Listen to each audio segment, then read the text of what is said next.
Fantastico, perfetto. Итак, одновременно ставим кастрюлю и сковородку на плиту. В кастрюлю заливаем воду и начинаем кипятить воду для того, чтобы сварить, отварить рис в нем. А в сковородке начинаем обжаривать нарезанные грибы.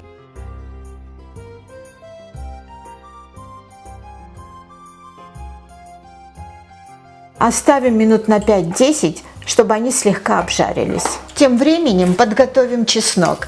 Вот Франко взял 4 зубчика чеснока, но вы берите по своему вкусу, сколько вы хотите. Хотите больше, если очень любите чеснок, хотите чуть меньше. Очистить и мелко нарезать. Франко не продавливает. Вот для этого ризотто он не продавливает чеснок, он просто мелко нарезает. Вы, конечно же, заметили, что Франко вначале начал обжаривать грибы, а только потом, когда грибы будут уже слегка обжарены, он потом добавит этот нарезанный чеснок, так как он не хочет, чтобы они сильно прожарились. Я, например, очень люблю чеснок и с удовольствием положила бы и 10 зубчиков. То есть чеснок к этому ризотту очень подходит, так что смотрите сами, сколько вы добавите. Грибы уже наполовину готовы. И теперь самое время добавить нарезанный чеснок. Как вы заметили, вода уже закипела в кастрюле, и Франко добавил рис. Варим рис до готовности в кастрюле. Это уже по вашему вкусу. Теперь добавляем соль к грибам. К этому ризотто очень подходит острый перец. Вот посмотрите, у нас есть острый перец, но так как наша дочка не любит острое, поэтому мы не добавляем. Но вам я очень и очень рекомендую. Я потом себе в тарелку добавлю этот острый перчик. А вы можете добавить, если вся ваша семья любит острое, добавляйте прямо в сковородку. Следующим ингредиентом будут вяленые помидоры. Для этого, вот смотрите, Франко берет их и мелко нарезает. У нас здесь, кстати, 100 грамм вяленых помидор, около 100 грамм. Вы можете добавить чуть больше, чуть меньше. То есть это уже по вашему вкусу. Какой ингредиент вы любите больше, тот и добавляйте в большем количестве.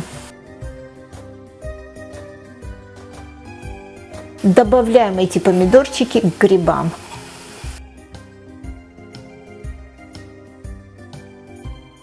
И теперь нужно дождаться, когда грибы, чеснок и вяленые помидоры вместе обжарятся. К тому времени и рис тоже будет готов. И затем продолжим. Все. Франко попробовал, и на его вкус рис готов. Он не любит сильно отваренное. На самом последнем этапе, когда уже рис сварился, грибы поджарились, добавляем сливки. Оставим на несколько минут, чтобы вместе они чуть-чуть поготовились, вместе со сливками. Сливки подогрелись, и самое время добавить отваренный рис, перемешать, и на этом все. Итальянцы профессионалы в приготовлении ризотто. Обязательно попробуйте этот рецепт, я уверена, что вам очень понравится. Кстати, на нашем канале есть еще много других рецептов итальянского ризотто. Обязательно посмотрите, ссылка будет под этим видео в описании. Buon appetito, risotto con pomodorini secchi. Fantastico, perfetto. Приятного вам аппетита! В чем секрет популярности итальянской кухни? В том, что из обычных продуктов итальянцы готовят супер вкусные блюда. Сегодняшний рецепт тому подтверждение.